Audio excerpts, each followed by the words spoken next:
Hey guys, welcome to this quick tutorial where we'll explain how you can create service account API keys for N8n. So let's get started.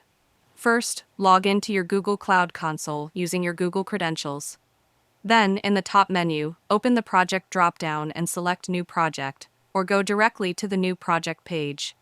After that, enter a project name and select the location for your project. Next, click Create.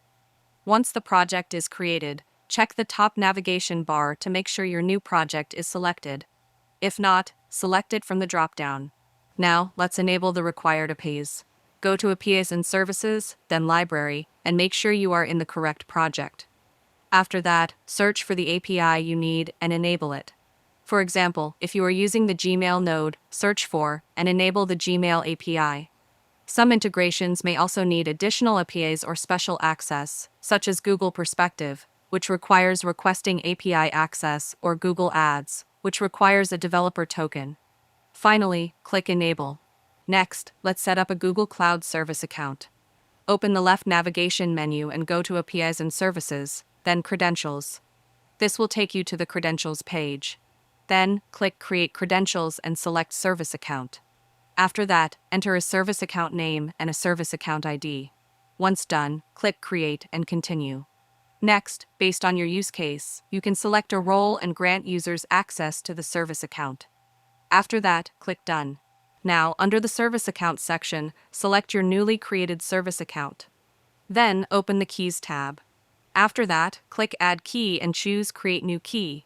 In the pop-up, select JSON and then click Create. Google will now download the JSON key file to your computer. Finally, let's finish the setup inside N8n. Open the JSON file you just downloaded. Then, copy the client email and paste it into your N8n credential as the service account email. After that, copy the private key, but don't include the quotation marks, and paste it into the private key field in your N8n credential.